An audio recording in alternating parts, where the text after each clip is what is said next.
Glória a Deus.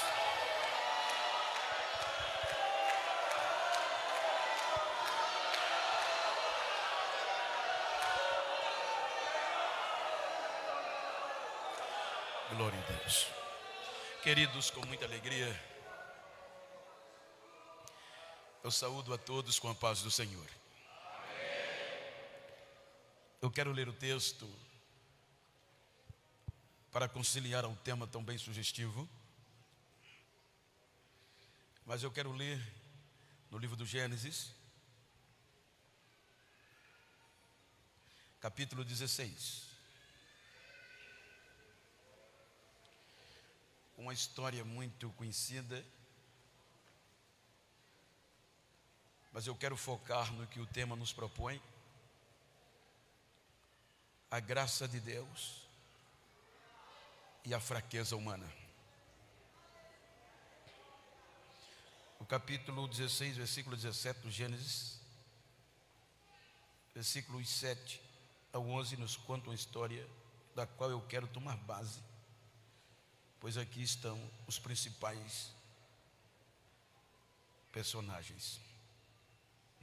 Quando o anjo do Senhor a encontrou junto a uma fonte de água no deserto, junto à fonte no caminho de Sur, perguntou-lhe: Agar, serva de Sarai, de onde você vem e para onde você vai? Ela respondeu: Fujo da presença de Sarai, minha senhora. Então o anjo do Senhor lhe disse: Volte para a sua senhora e sujeite-se a ela. E o anjo do Senhor disse também: Aumentarei em muito a sua descendência, de maneira que de tão numerosa não poderá ser contada. E o anjo do Senhor continuou: Você está grávida e dará à luz um filho, a quem chamará Ismael, porque o Senhor ouviu o seu grito de aflição. Amém? Queiram tornar os vossos assentos, por bondade.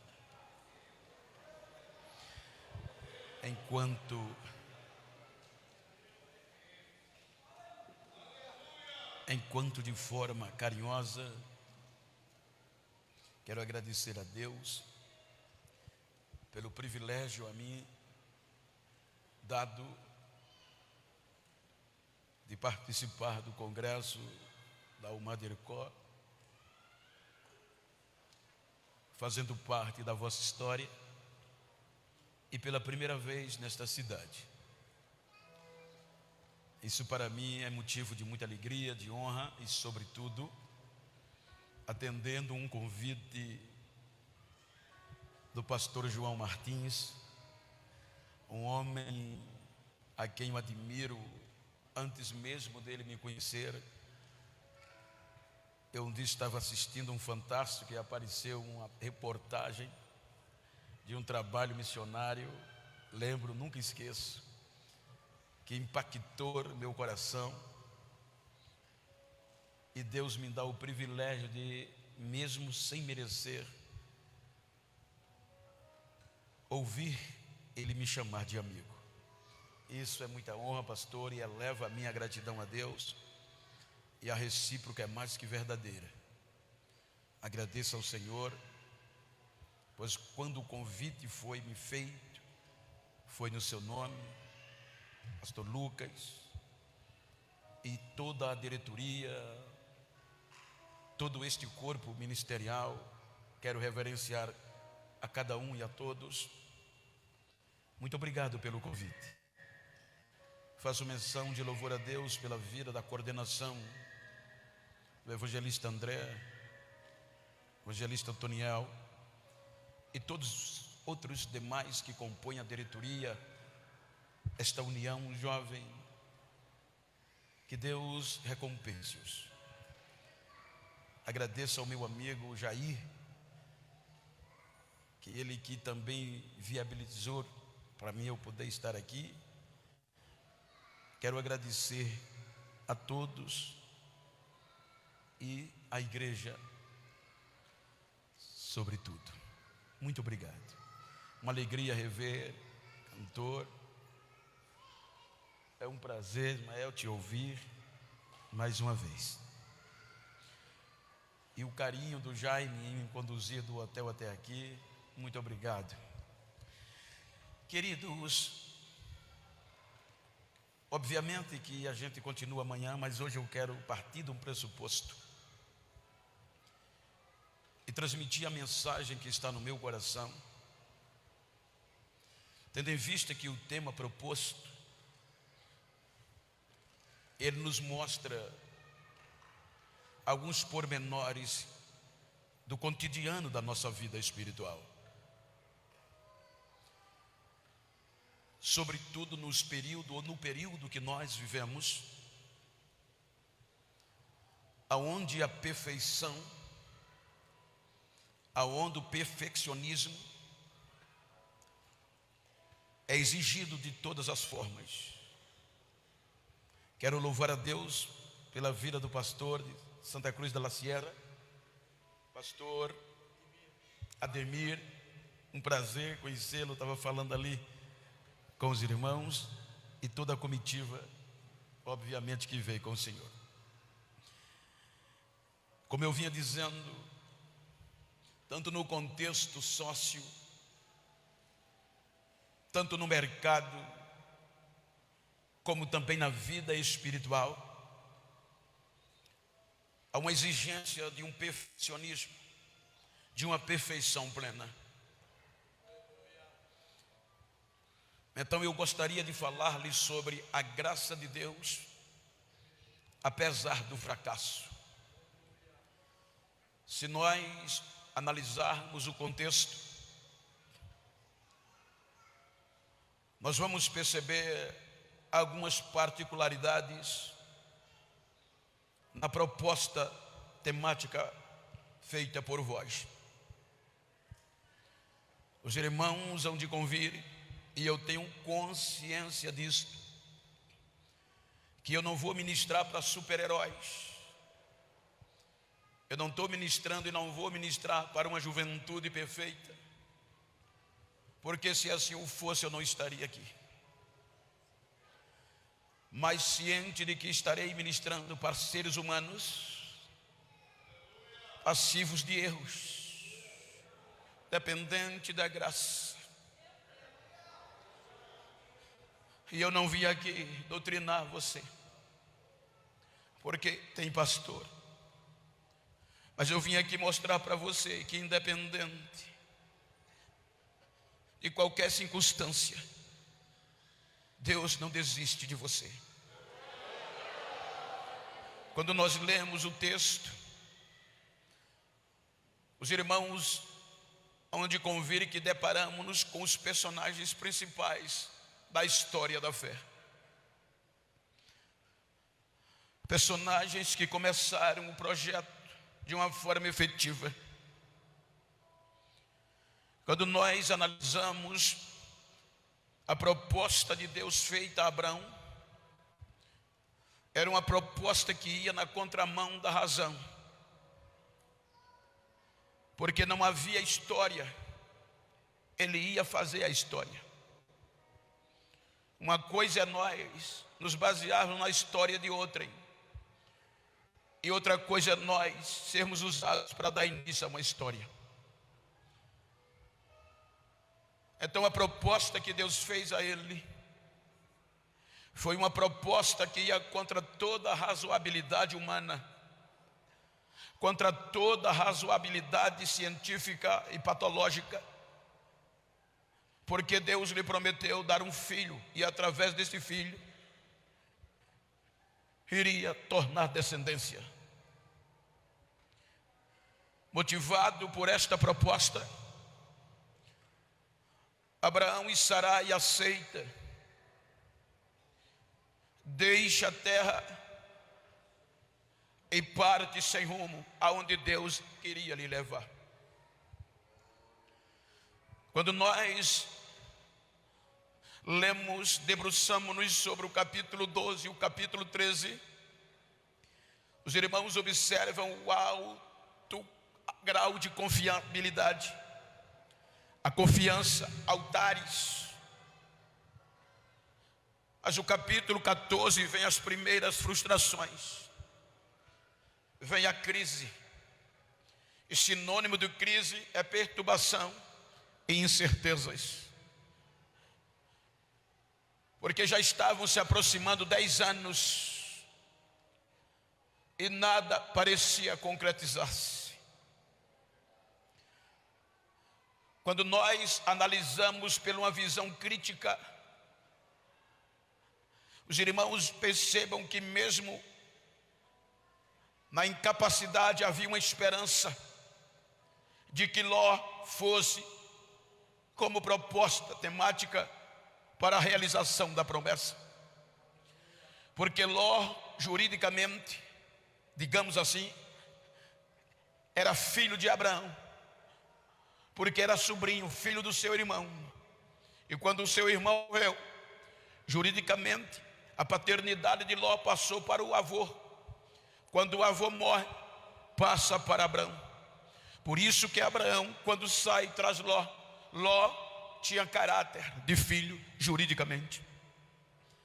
Mas no capítulo 14 vem a primeira frustração. Ló cresce e larga Abraão. Então ali começa um período de dor emocional, frustração emocional. Os irmãos vão ver que ele estava tão forte. O capítulo 14 apresenta um Abraão herói, um Abraão de resistência emocional. O capítulo 14 ainda apresenta um Abraão guerreiro, que para restaurar o relacionamento com o seu filho jurídico, vence uma batalha que no olho humano seria impossível contra os reis das montanhas. Mas quando o capítulo 14 termina, a fraqueza vem e entra o capítulo 15. O capítulo 15 do livro do Gênesis não mostra mais aquele Abraão forte, não mostra mais altares. O capítulo 15 do Gênesis mostra um Abraão quebrado, fragilizado, só os cacos, a ponto de querer desistir, a ponto da dúvida e a incerteza chegar. Os irmãos hão de convir que a situação ficou tão emocionalmente incontrolável que precisou Deus intervir. Veja que quando começa o capítulo 15, não começa com Abraão, começa com Deus. A Bíblia diz no capítulo 15 que no meio da crise, da incerteza, da perturbação e do fracasso deste homem, onde Deus poderia desistir e fazer vista grossa, Deus vem e diz: Abraão, não tenha medo, eu sou o Senhor Deus Todo-Poderoso, eu sou o teu galardão e a tua recompensa será grande.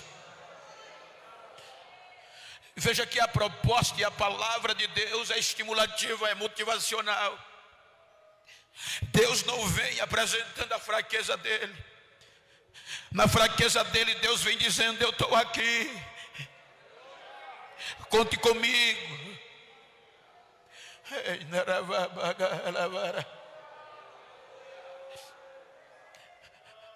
Mas não foi suficiente. Veja que pela primeira vez há um questionamento de Abraão com Deus, de forma duvidosa. A resposta de Abraão foi da fraqueza. Ele diz: mas como, Senhor? Ele estava dizendo: mas como o Senhor é comigo, que até agora eu continuo sem filhos. Como o Senhor é comigo, que a sua promessa já faz 10 anos, e a Bíblia diz que a esperança tardia adoece o coração. Como é que o Senhor diz que é comigo e até agora nada? O único herdeiro que eu tenho para ter como filho hoje É um servo que nasceu na minha casa, Eliezer, o Damasceno. Aí Deus diz: não, Abraão, não será ele. O que eu te prometi está de pé, o teu herdeiro vai sair das tuas entranhas. Mas não foi suficiente.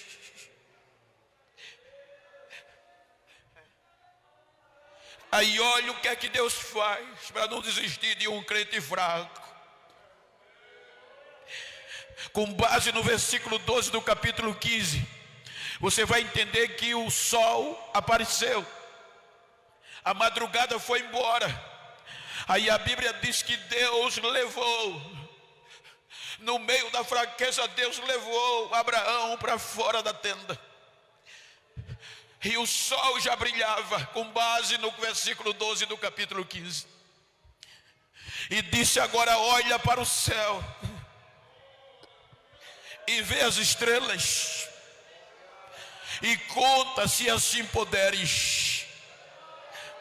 A Bíblia diz que Abraão diz: eu não posso contar. Aí Deus diz assim: é a sua descendência, ou será depois de você, vai ser incontável.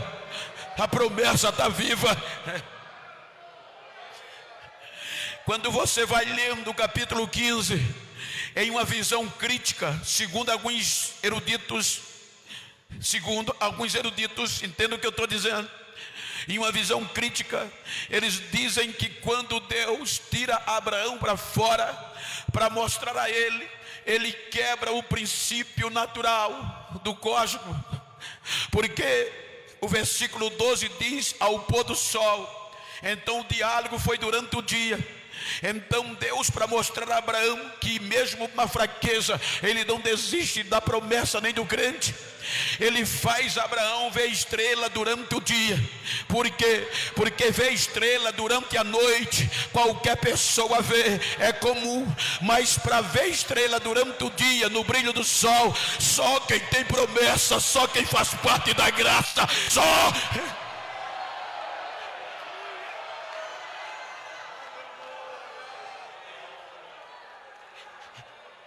Você pode olhar que as maiores manifestações da graça de Deus foi no farrapo do ser humano. Foi nos momentos mais críticos do ser humano, quando as circunstâncias diziam: ele vai desistir, este está perdido, Deus vai abrir mão dele. Aí a graça vem. O versículo 12 diz que, se pondo o sol, veio um sono sobre Abraão. E Deus disse a ele: faz um sacrifício. Ele preparou animais como cabra, carneiro, novilho de 3 anos, pombos, rolinhas, separou-os e pôs, e veio o sono. Quando o sono caiu, no capítulo 15, o fogo do céu desce. A Bíblia diz que o fogo passa e aceita o sacrifício, e Deus renova aquele crente fraco, e ele termina o capítulo 15 de cabeça erguida.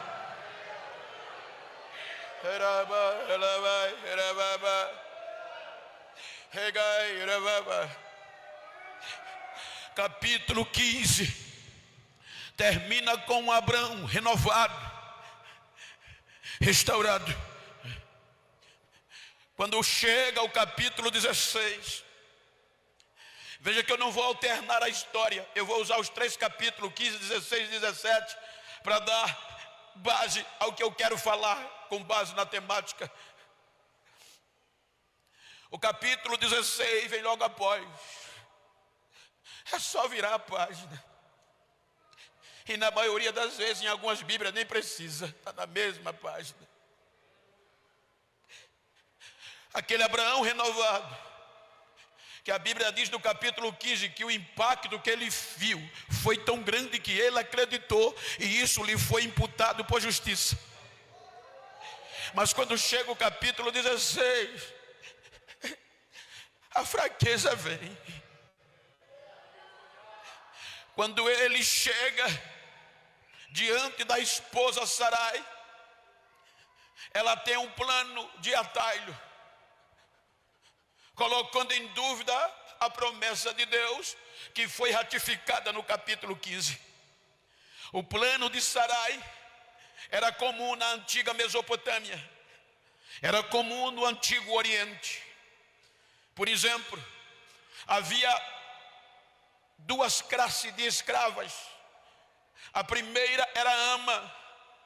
Essa classe de escrava era a escrava do patrão. Quando a Bíblia diz que Abraão tinha servos e servas, estas servas estavam na classe de ama.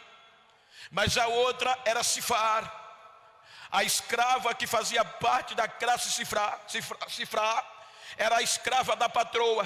Por isso que a Bíblia diz que Agar era escrava ou serva de Sarai e não de Abraão.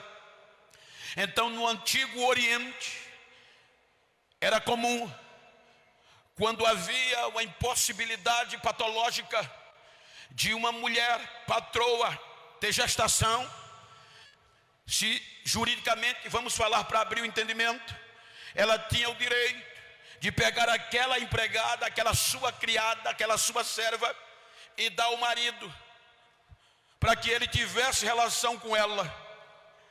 E quando o menino nascesse, quem dava o nome era a patroa.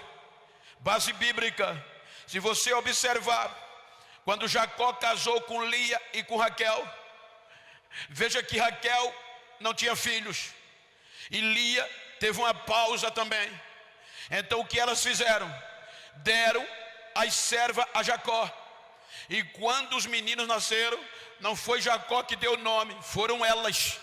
E isso dava direito jurídico que aquela criança fosse filha da patroa. Veja que mesmo sendo filho de escrava, mas escrava Cifar da patroa, os filhos de Lia e os filhos de Raquel, das escravas Obila e Zilpa, eles estão escritos como filhos de Jacó nas 12 tribos de Israel. Então isso era comum. Veja que isso foi depois. Então Sarai elabora um projeto perfeito como um atalho para cumprir essa promessa de Deus. O projeto de Sarai tinha apoio jurídico, mas não era de Deus, porque estava pondo em dúvida a promessa de Deus. E aquele Abraão que sai do capítulo 15 renovado, falou com Deus e o fogo caiu, a fraqueza vem e mais uma vez toma ele. E em vez de eles confiar na promessa de novo, ele aceita o projeto de Sarai. Isso é atalho. E crente que tem promessa não deve usar atalho. E se usar, não vai chegar no destino. Uma das coisas mais difíceis da fé é que Deus mostra o começo e mostra o fim. Ele diz: eu vou te tirar daqui e vou te colocar lá. Mas ele não mostra o período, o intervalo entre um e o outro, porque se ele mostrar, a gente desiste antes de aceitar o começo. Mas ele é fiel, mesmo a fraqueza vindo, ele está de pé. Qual era o projeto de Sarai? Eu vou lhe dar a minha escrava. Ei, rapaz, você vai ter relação com ela. E quando o menino nascer, eu coloco o nome. E se eu colocar o nome, ele é meu. E Abraão disse: está fechado. Mas o plano de Deus não era isso. Isso foi fraqueza humana.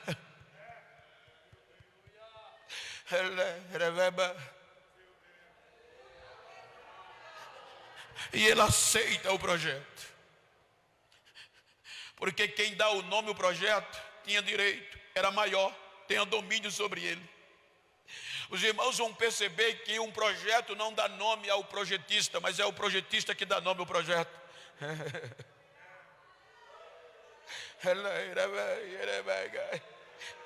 Por exemplo, aqui está evangelista André. Enquanto ele respirar, enquanto ele viver, esse nome vai o acompanhar. E nunca ele vai esquecer que alguém maior que ele lhe deu esse nome. Então quem dava o nome tinha poder sobre quem recebeu. Então o projeto de Sarai era perfeito. O projeto de Sarai era eloquente, tem tudo para dar certo, tem o apoio jurídico, agora tem o apoio de Abraão, e eles entram na execução do projeto. Só que a Bíblia diz que quando Agar percebeu que engravidou, ela ensoberbeceu. Por quê? Porque agora, quando Agar engravidou, ela sai da classe de Zifá, a escrava da patroa, ela entra em concubina, ela muda de classe, ela cresce. Então, quando ela muda de classe de Zifá para concubina, ela se acha. E aqui está um dos piores momentos, porque nós, como seres humanos, é natural. Quando a gente alcança o que a gente quer, quando a gente alcança a vitória, a primeira coisa é guardar a espada. Alcancei, eu consegui. É aqui que mora o perigo.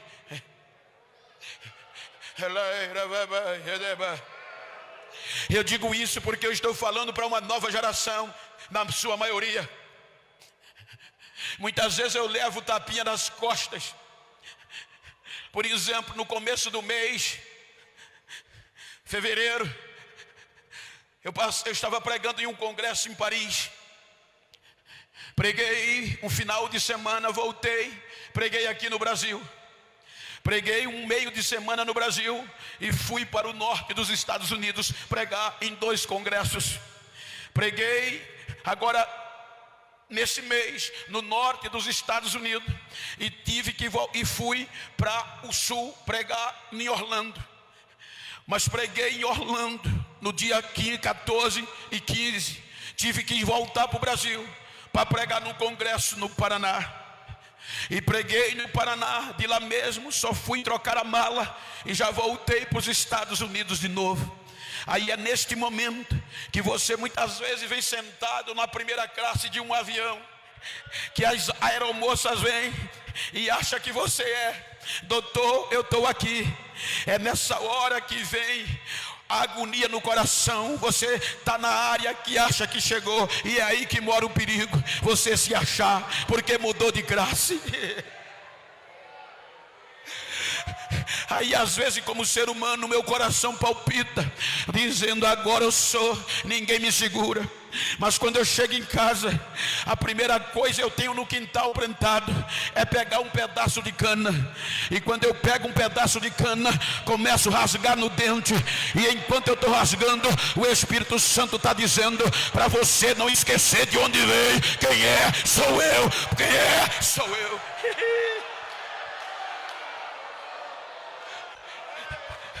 Então olha para quem está ao teu lado, diga: quando você mudar de graça, quando você subir de graça, não esquece a raiz.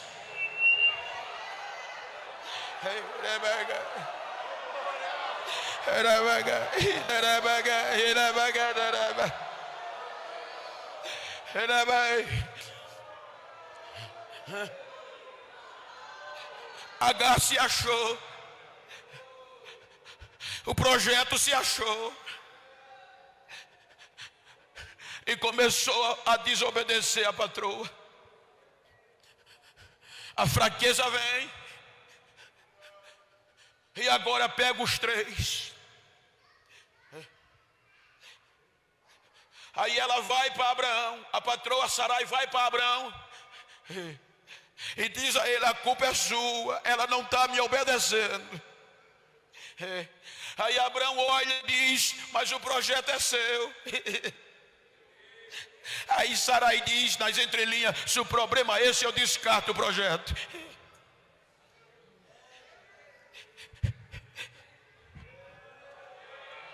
Eu desisto de dar nome ao projeto. Abraão, na fraqueza, Abraão abre mão do direito, porque na época era comum e era legal. O patriarca era o juiz das causas familiares. Ele julgava e conforme o seu julgamento era tratado. Veja o que Abraão faz na fraqueza. Agora ele diz a Sarai: ela ainda é. Veja que esta colocação mostra dizer que ela tinha subido, mas ele diz: ela ainda é a tua escrava. Faz com ela o que você quiser legalmente. Sou advogado, sou administrador, sou teólogo, mas na minha pouca conhecimento, eu não posso julgar em causa própria.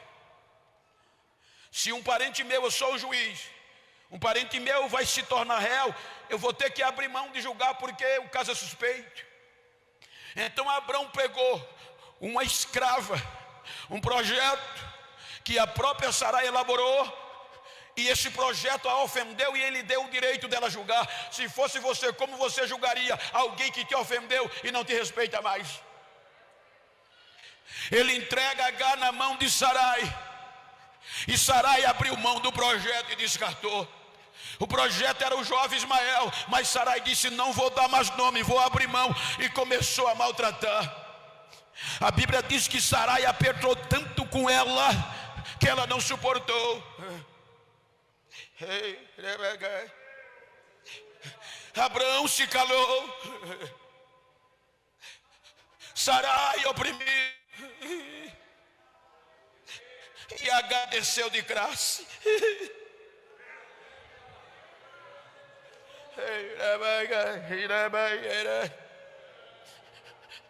A Bíblia diz: se não suportando ela, teve que fugir.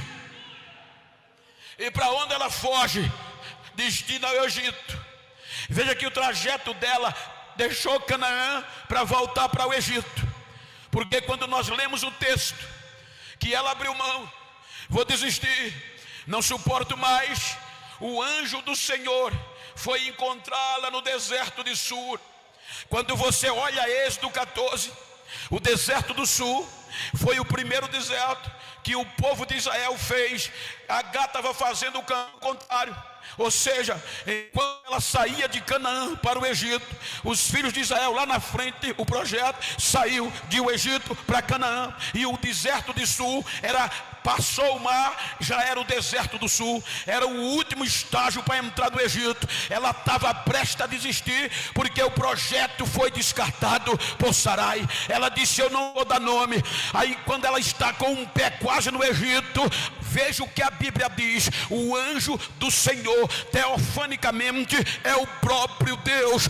Deus não mandou o anjo, ele foi e gritou: Agar, de onde você vem e para onde você vai?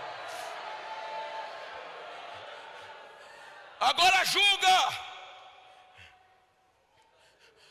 pela ótica humana, pela ótica humana, aonde você apoiaria?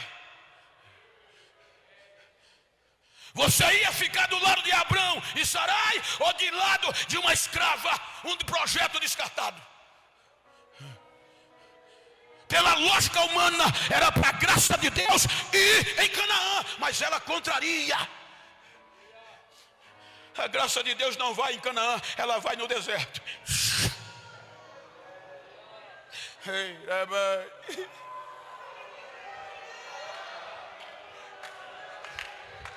Ela vai no ponto mais fraco. Ela vai para um projeto que estava desistindo, sem advogado, sem promotor, sem direitos, sem proteção.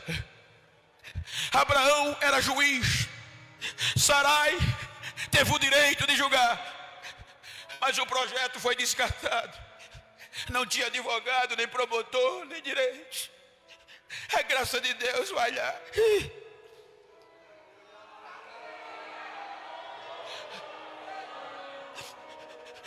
E diz: de onde tu vem e para onde tu vai? Eu estou fugindo da minha senhora. Olha que detalhe importante. Se você ler do capítulo 1 até aqui, e em toda a história bíblica, ela foi a primeira mulher da história da Bíblia com quem Deus falou pelas escritas. Mesmo Sarai sendo mulher de Abraão, patroa, direito de julgar, ela não falou com Deus até aqui. Mas uma estrangeira, uma escrava, sem direito, sem advogado, se torna a primeira.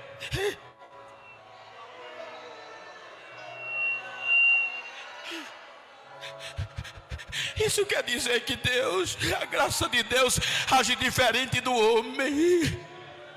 Enquanto o homem descarta, a graça diz: ainda serve.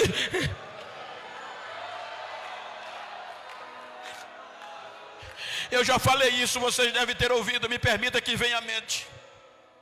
Porque eu disse que eu não estou pregando para super crente.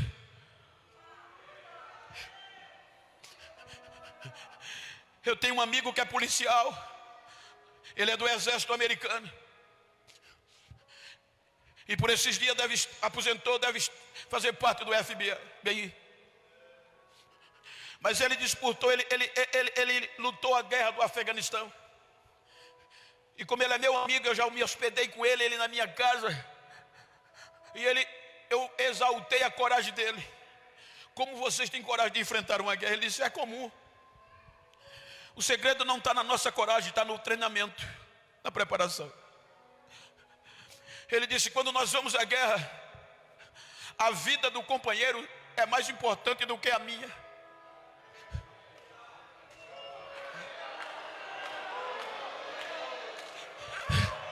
Ele disse: se eu perceber que uma bala, um projétil vem atingir o meu companheiro de combate, é meu dever ficar na frente para protegê-lo. Você lembra que no contexto Jesus disse: alguém tem maior amor do que esse? De dar a própria vida pelos seus amigos. Aí ele disse: Geno, tem momentos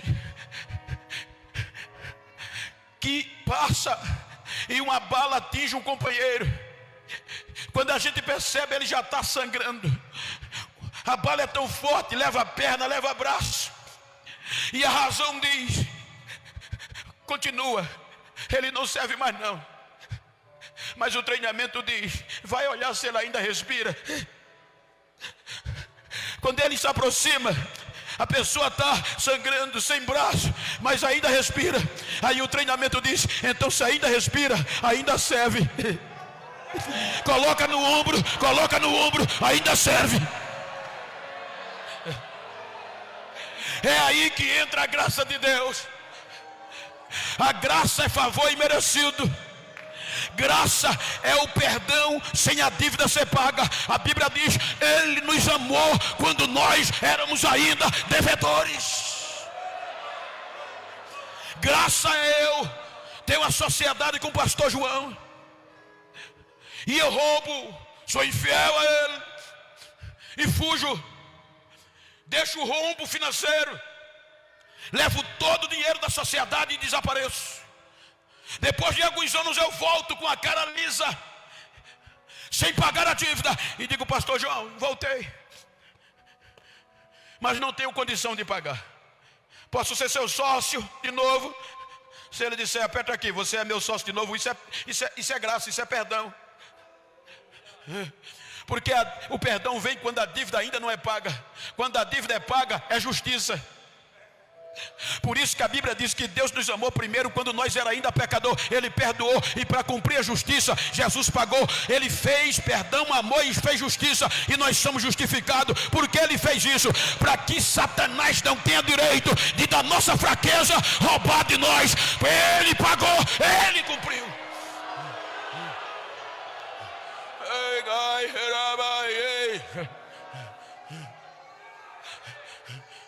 A graça vai. E olha que coisa linda. De onde tu vens e para onde tu vais. Eu estou fugindo da minha senhora. Ele não passa na cara a fraqueza. Ele diz: volta. Te humilha ela, porque você está grávida. Você vai ter um filho, e vai colocar o nome dele de Ismael. Lembra que eu disse que quem bota o nome no projeto é quem assume.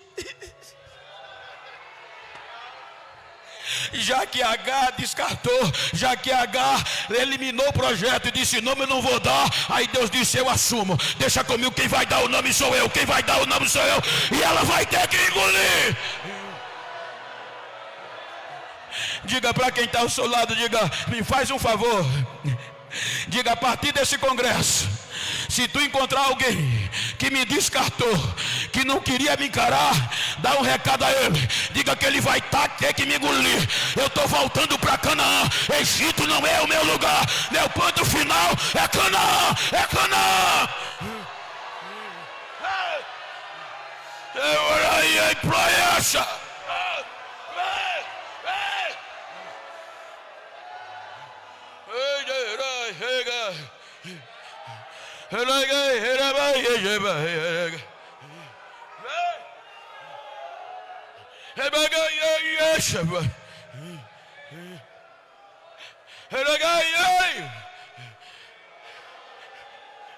Ela volta.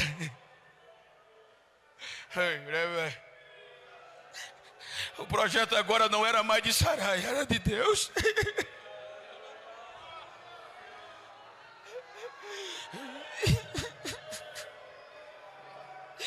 Só a graça de Deus faz isso, gente.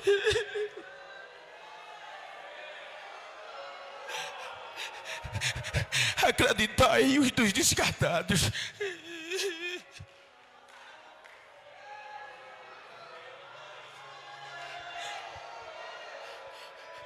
É a primeira vez que eu estou aqui. Quando me disseram: negro, tu não vale o que come. Eu cheguei na igreja com 27 anos. Tenho 30 anos de fé.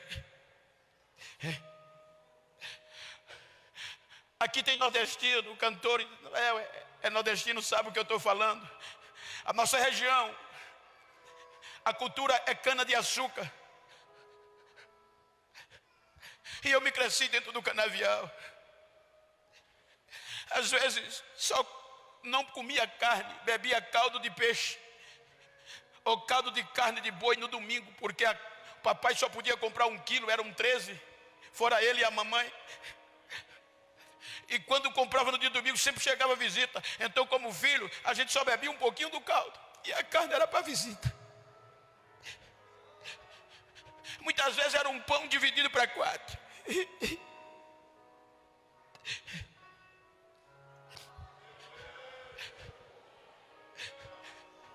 E pela minha cor, e pelo meu jeito, diziam: esse negro não vale o que come. E por muitas vezes eu disse: eu vou me suicidar, mas não conseguia. 92, um jovem chegou e pregou para mim, mas eu disse: ninguém acredita em mim. Ele disse: eu conheço alguém que não descarta você. É Jesus. Me levou para a igreja e Jesus me aceitou com todos os defeitos. Com 15 dias me batizou no Espírito Santo. Com 1 mês eu fui batizado nas águas.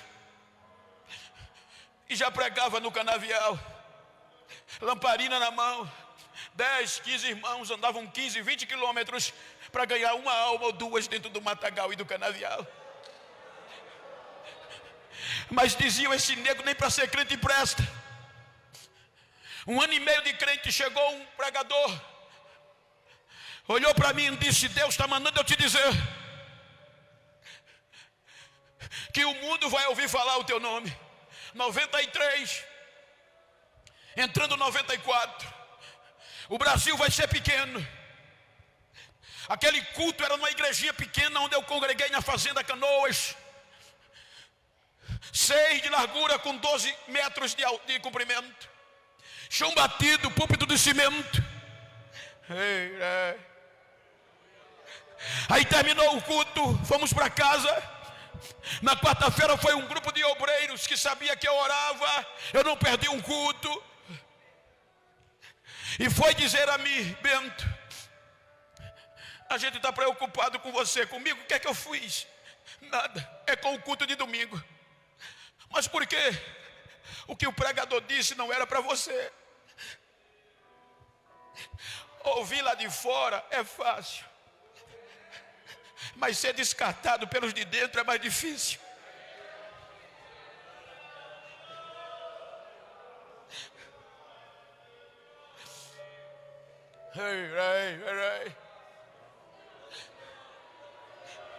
Mas por quê? Porque você tem 3 defeitos, que é impossível, o pregador errou. Ora, quais são os meus defeitos? Você é pobre, analfabeto e é preto.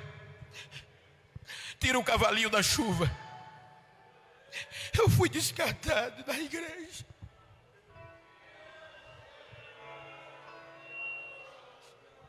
Eu disse, nunca mais eu entro numa igreja. Na quinta-feira de manhã eu fui orar. Estava de folga da usina. Eu tremei o emprego.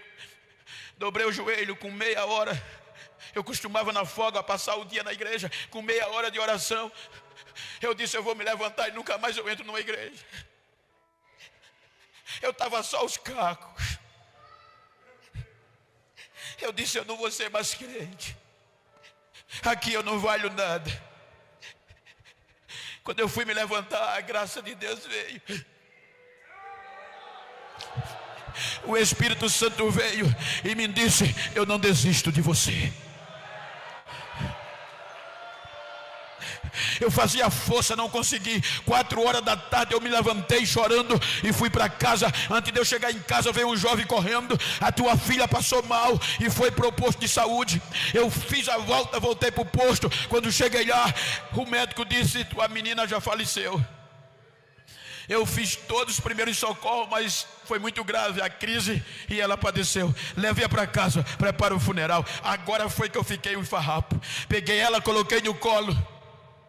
Quando eu saí do posto que fui fazendo a curva para minha casa, aí o Espírito vem e diz, vai para casa não, leva ela para onde você estava. E eu vou te mostrar quem eu sou. Eu não vejo como o homem vê, eu não trabalho como o homem vê. Você é um projeto meu e foi eu que assumi. Eu não vou desistir de você.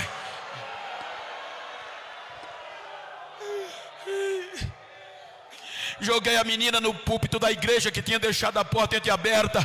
Comecei a gritar com a minha esposa. Foram dizer ao médico, ele está doido. O médico veio, os vizinhos cercaram a igreja. Eu só lembro que o médico pôs a mão na minha nuca e disse, calma filho, tenha paciência. Quando ele disse assim, eu vi uma voz dizendo, fui eu que te trouxe aqui para te dizer que o projeto é meu, está vivo, está de pé e ninguém vai eliminar.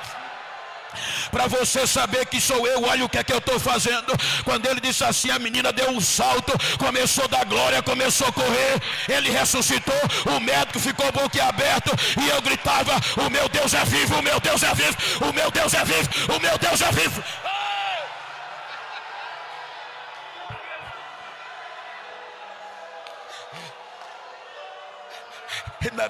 Na minha fraqueza.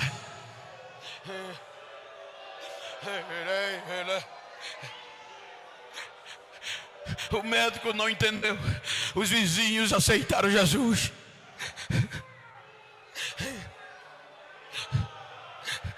Em 2005, Deus parecia que tinha esquecido. Passei 15 anos aguentando desaforo. De 2004 a 2009. Olha aí, internacional. Vergonha. Cadê? Para qual foi o país que você foi? Projeto falido. E eu só chorava. 2009 eu recebo o recado. O pastor presidente, que eu nunca nem tinha chegado perto, mandou você se preparar. Daqui a 3 meses é a convenção. E você vai ser o primeiro negro e o primeiro alagoano a pregar no estado de Alagoas, na minha igreja, na convenção. Aí Deus colocou o neguinho, eu preguei. Quem me descartou, me botava no braço, me beijava e dizia, neguinho, tu é um projeto de Deus. Não é um projeto de Deus, é Deus que se responsabiliza.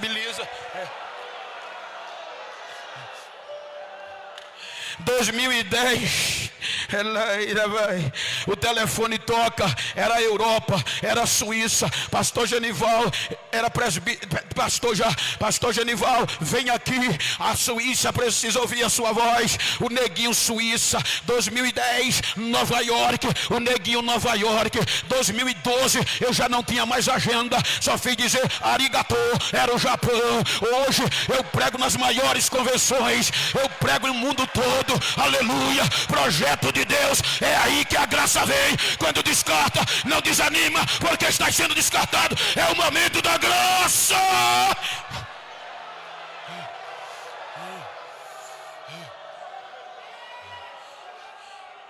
Tem gente que olha para mim e diz: eu não concordo.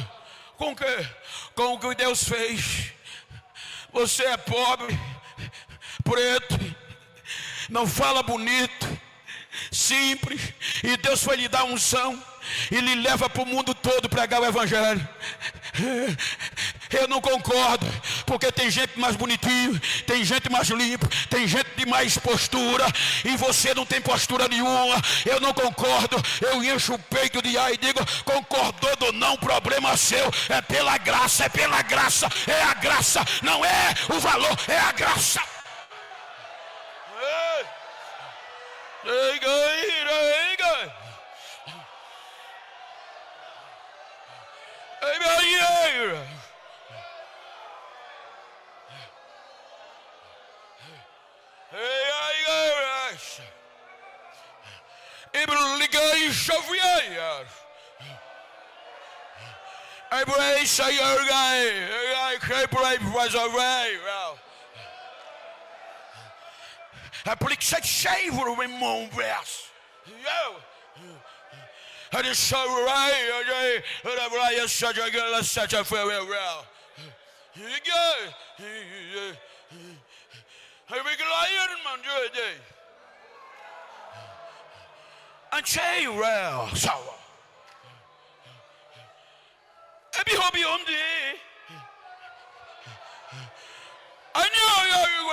I break say I know brother Shandaha. I own me Jehovah Shadago. Aliás, I break that Shandaraya. Esta noite eu estou tirando o projeto de baixo e estou levando às alturas. Os meus braços estão acalentando desesperado, e a minha glória está enchendo vida nesta noite. Assim diz o Senhor: agora.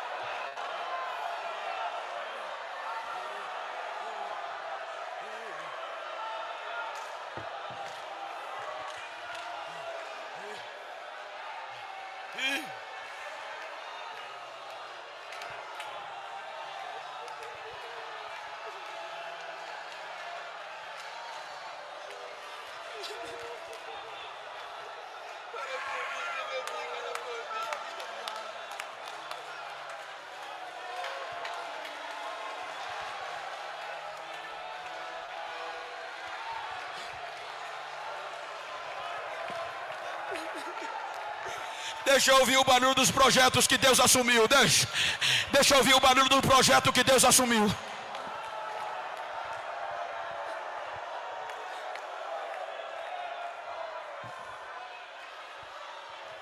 Ela volta. Capítulo 16. Termina dizendo: e o menino nasceu, e Abraão lhe deu o nome de Ismael.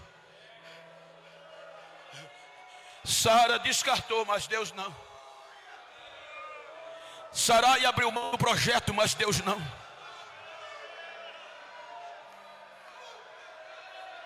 Capítulo 17. Deus tinha motivo para desistir dessas pessoas. Aí Deus vem e diz: Abraão, anda na minha presença e ser perfeito. Eu vou fazer com você um renovo de novo. Se o inferno pensava que eu ia desistir de você, quebrou a cara. Eu vou fazer uma nova aliança, e agora eu vou mudar o teu nome. Não será mais Abraão, mas Abraão. Eu agora vou renovar Sarai também. Não será mais Sarai, mas Sara. O projeto está de pé.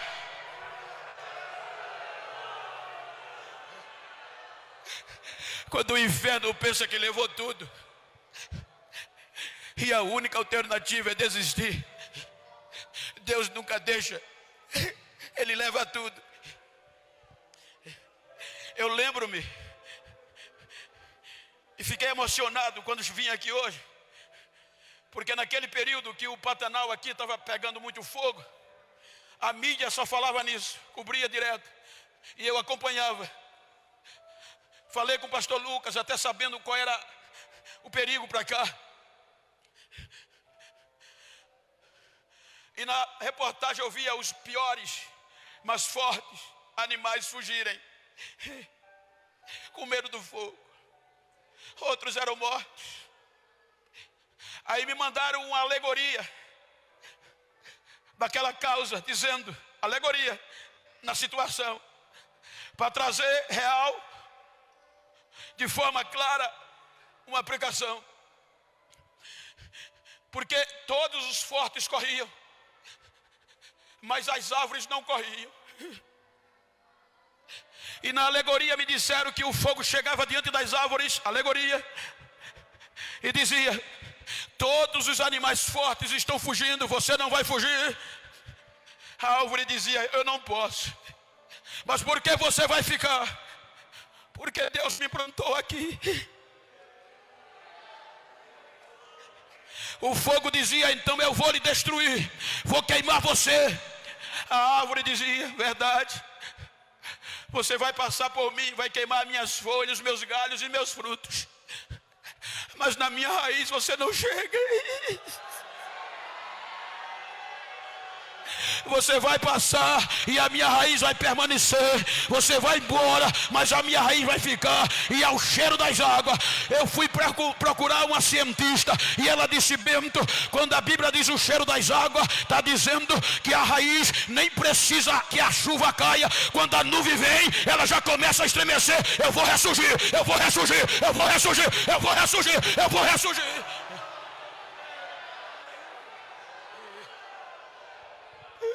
Ei, ei. Como você chegou aqui? Eu disse que eu não estou pregando para super crentes. Você pode chegar aqui só o farrapo, querendo ser o último congresso, querendo entregar, querendo desistir. Veja aqui o que Paulo disse na segunda carta aos Coríntios, capítulo 12, a partir do versículo 7. Ele disse que teve uma visão tão inexplicável e inefável que não era normal que o homem contasse. E Deus lhe colocou um espinho na carne para ele não se achar. Um mensageiro de Satanás para o esbofetear. E ele disse por 3 vezes, eu disse, Deus, afaste ele de mim. E Deus disse, a minha graça te basta. Aí ele disse, a partir daí, eu comecei a ter alegria na fraqueza. Porque nas angústias, na perseguição, na calúnia, no descartar, eu me sinto fraco. Mas quando eu penso que estou fraco, é aí que eu estou forte. Porque o poder de Deus se aperfeiçoa na minha fraqueza. Você pode estar chegado aqui o bagaço, mas Deus vai fazer você sair daqui inteira, para a glória do nome dEle.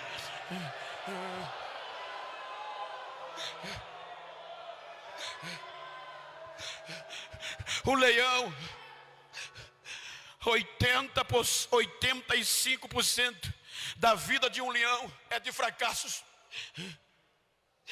Em cada 10 investidas que um leão dá para capturar a presa, ele erra 7. Aí vem o questionamento, como é que um animal que 80% e 5% da vida é de fracasso é considerado o rei da selva? É porque ele nunca esquece quem ele é. É porque ele nunca desiste. Então diga para quem está ao seu lado, não desista. Porque Deus sempre deixa alguma coisa para você se agarrar e não desistir.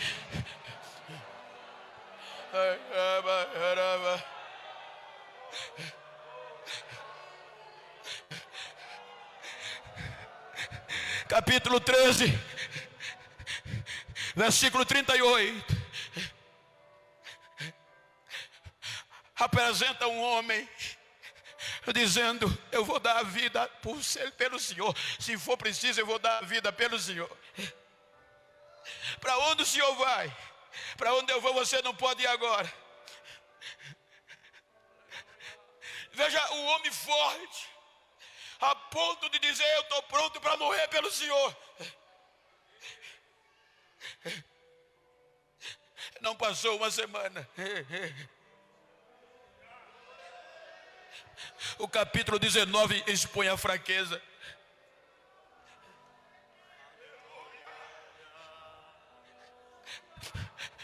Você é crente, sou não. Eu vi você com ele, eu nem conheço ele. Aí eu pergunto, a fraqueza expõe Pedro. Aí eu pergunto, você teria coragem de colocar Pedro de novo no ministério?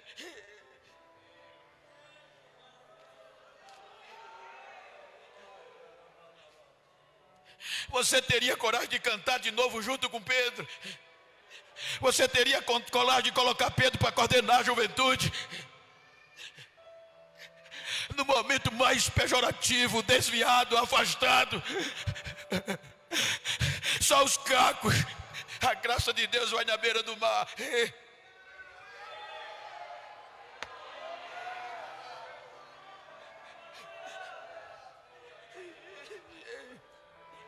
Pela lógica humana, pela credibilidade humana, não era para a gente estar falando aqui de Pedro, porque o fracasso de Pedro foi muito maior do que a sua fortaleza na ótica humana.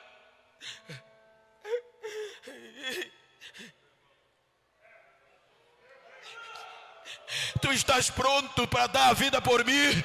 Eu estou pronto para dar, sim Senhor. Se for preciso eu morro pelo Senhor. Não passou uma semana, ele desistiu e negou.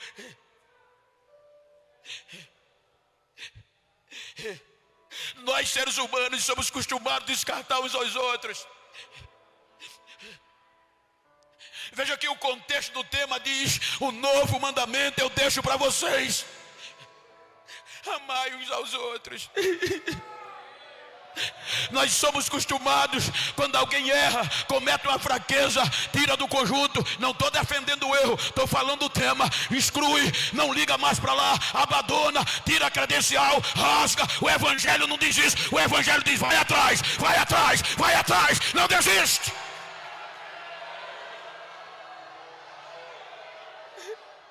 Fique de pé, por favor.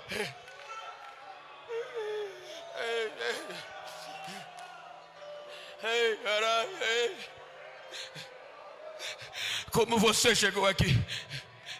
Eu vou te pedir um favor, se você puder. Se tem uma pessoa do mesmo sexo ou íntima, vira para ela aí, vira para ele, para pregar comigo, vira para ela. Me ajuda aqui, ó. Me ajuda aqui, por favor. Me ajuda aqui, alguém.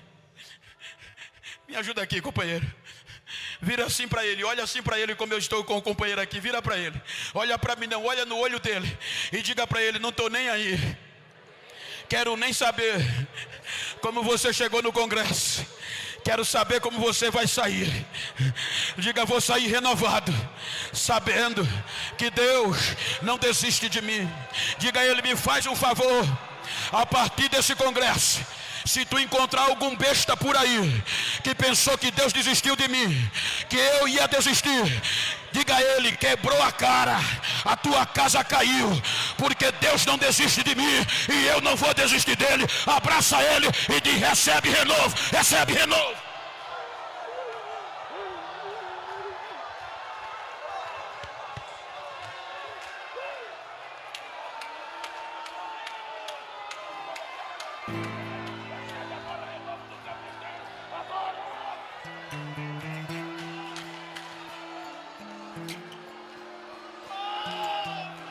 Ainda tem uma geração remanescente. O diabo nunca leva tudo. Deus sempre deixa alguma coisa. É pela graça, não é pela obra, é pela graça. Hoje Pedro é famoso, Pedro é pregado, porque a graça levantou ele na fraqueza.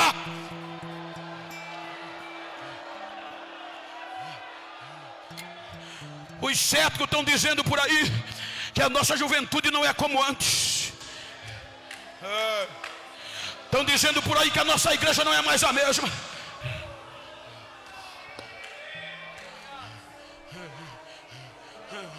Estão dizendo por aí que com vergonha a gente trocou glória pelas palmas. Mas ainda tem uma igreja remanescente. Tem muito lugar, século 21, pós-pandemia, que você não pode mais falar línguas estranhas. Tem muito lugar, pastor, que já pede para ficar devagar, nem pode falar em arrebatamento, nem em apocalipse, para não assustar o povo. Mas eu louvo a Deus que no dia 28 de fevereiro de 2022 eu estou em Corumbá, e aqui dá para ouvir, aqui pode, aqui ainda tem. Pega, recebe.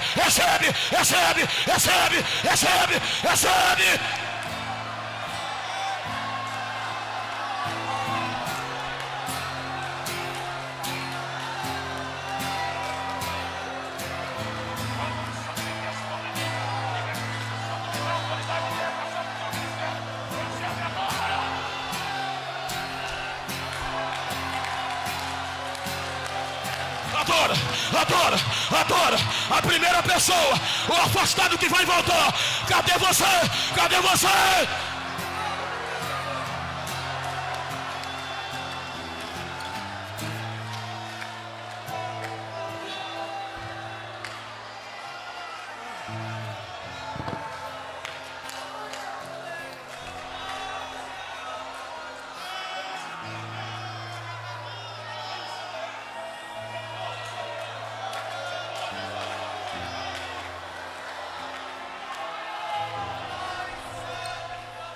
O primeiro filho afastado para voltar.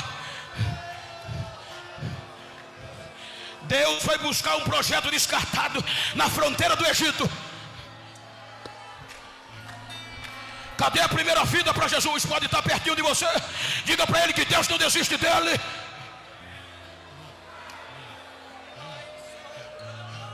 Deixa eu ouvir o barulho de glória da igreja em Corumbá. Deixa eu ouvir línguas estranhas desta mocidade vigorosa.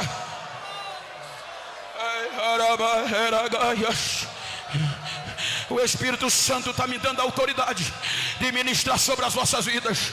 Deus está levantando jovens e moças aqui nesta noite para fazer arrebentar este Brasil. O mundo vai conhecer o teu nome. Te prepara, mas para isso seja cheio, seja cheia. E o Espírito me dá a autoridade de ministrar agora. Receba batismo, receba renovo. Deixa espalhar na igreja. Igreja, recebe. Quem não tem línguas estranhas, recebe agora.